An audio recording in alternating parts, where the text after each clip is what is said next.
Bonjour à tous, ravie de vous retrouver pour vous parler d'amour de soi ou du manque d'amour de soi. C'est en fait, je pense, quelque chose qui touche beaucoup d'entre nous, les humains. Donc, je pense que ça vaut la peine d'en parler, ça vaut la peine de tendre à se comprendre, à se connaître, à se reconnaître, en fait, pour apprendre véritablement à s'aimer. Alors, maintenant, avec ma recette, j'ose le dire, c'est arrête de vouloir t'aimer. Commence à t'accepter. Ça a été ça pour moi, la révélation au décès de ma mère alors que j'étais en conflit avec elle. En fait, dans un conflit inconscient avec moi-même, des parties de moi-même que je rejetais de toutes mes forces. Vous savez, je pourrais dire, t'es bien pareil comme ta mère. Ben exactement, la pomme tombe pas loin de l'arbre. Puis il y avait des côtés d'elle que j'aimais, que j'admirais, bien sûr, mais des côtés auxquels je résistais de toutes mes forces. Et ça, c'était mes parts d'ombre, les côtés mal aimés de moi, ce que je rejette, ce que je ne veux pas être. Fait que pour moi, c'est pour ça que je dis que en fait, c'est mon secret, c'est ma recette à moi d'amour, ma recette par amour, ma méthode, que d'apprendre non pas tant à changer qui je suis, mais à apprendre à aimer qui je suis, véritablement, avec ma vraie nature. Fait que ça englobe tout ça.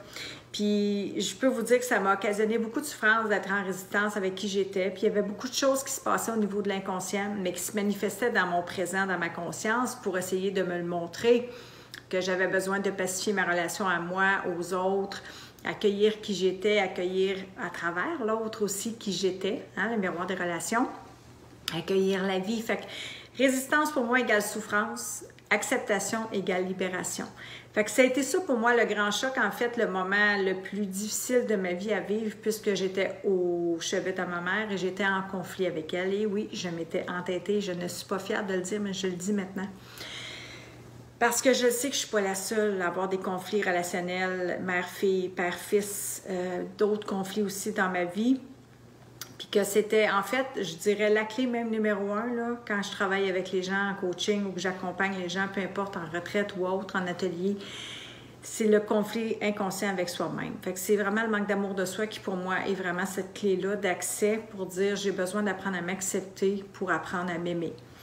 Puis je peux même vous faire une promesse, sincèrement, si vous déployez ce que vous avez besoin de déployer, c'est-à-dire ouvrir votre cœur, vous libérer de l'emprise de votre ego, de sa dureté, hein, de ses exigences, de ses critiques, de toute l'incohérence aussi qui va en fait nous faire faire dans notre vie des gestes qu'on va poser. Moi, j'ai fait beaucoup de mauvais choix. Au niveau personnel, au niveau professionnel, j'ai déménagé à maintes reprises, je me suis épuisée. Avec toutes ces critiques-là, toutes ces ruminations mentales-là, je peux vous dire que j'en ai même fait une dépression par un burn-out aussi à la fin, là, avec Man, au décès de Man. Ça a été comme mon coup de grâce parce que j'étais d'être à bout, fatiguée, épuisée. J'avais même plus le goût de vivre parce que je me disais, la vie, c'est plus que ça se peut pas, tu sais, mes emplois ne faisaient pas de sens avec mes valeurs vraiment profondes. Fait que il n'y avait plus rien, là. Il n'y avait plus rien qui était vraiment, là, plus ça allait... Pire c'était dans ma vie, donc à un moment donné, la vie me le ramenait plus fort pour que je comprenne que j'avais à me réorienter, j'avais besoin d'aller à ma rencontre, d'apprendre à me connaître, d'apprendre à me libérer justement de des trucs que je portais, d'apprendre à pardonner, d'apprendre à vraiment faire de nouveaux choix, poser des nouvelles actions aussi pour obtenir des nouveaux résultats, revoir mon environnement, mettre en place un environnement soignant. Fait qu'il y a beaucoup de choses, mais c'est relativement simple, je vous dirais. Puis je vous parle aussi de ça parce que là, je suis en train de partager aussi ma méthode. En fait, c'est le résultat de mes 30 dernières années d'études en développement personnel que j'ai faites à l'âge de 16 ans. J'amorçais ce processus-là. J'avais déjà ce mal-être-là qui m'habitait quelque part, cette quête-là d'un bonheur, d'un sens à ma vie. Puis j'ai fait ce chemin-là, puis c'est OK, c'était mon processus. Mais aujourd'hui, je me dis, c'est pas nécessaire avec le recul, parce que là, bon, ça fait un peu plus de 4 ans que ma est décédée, ça fait un peu plus de 4 ans que je vais très bien. Malgré les aléas de la vie, je tiens à le dire, hein, d'être heureux, joyeux, d'être bien, en santé, ça n'exclut pas que la vie va poser d'autres pierres sur mon chemin. Ça n'exclut pas que je vais faire face, moi aussi, à de la maladie, à des deuils, à des épreuves comme tout le monde. Tu sais, on dit en Europe, c'est pas une vie de bisounours. Ben non, c'est pas une vie de bisounours. Mais malgré ça, la vie vaut la peine d'être vécue. Bien, j'y ai pas toujours cru parce que les derniers temps, j'avais envie de mourir. J'étais rendue là. Je suis pas en train de dire que ça fait 100% sens avec toute votre histoire de vie, mais des parties de ce que je dis qui viennent connecter avec ce que vous vivez peut-être présentement. Fait que j'ai envie de vous dire qu'il y a de l'espoir, que c'est possible, qu'il y a des solutions, qu'on peut prendre des nouvelles actions, qu'on peut aller justement baigner dans un environnement soignant, aller chercher des outils qui vont servir à votre transformation. C'est pas que je vous donne les réponses, je vous donne accès à vos réponses à travers mes outils. C'est reconnecter avec son cœur, l'intelligence du cœur. Hein? Il y a autant de neurones là-dedans qu'il y en a dans la tête, mais on est tellement habitué de faire affaire avec notre tête. On cherche des réponses qu'on connaît, mais les nouvelles réponses, les nouvelles actions qui vont nous apporter des nouvelles réponses, puis une transformation véritable avec notre être profond, là, pas notre ego, bien ça vient du cœur, ça vient pas du mental. Fait que tu sais, c'est tout ça vers quoi moi j'ai envie maintenant de partager, c'est ma mission. Au décès de demain, je me suis dit, je savais que j'étais loin d'être dans un état pour faire ça, mais je savais que j'espérais en tout cas me relever.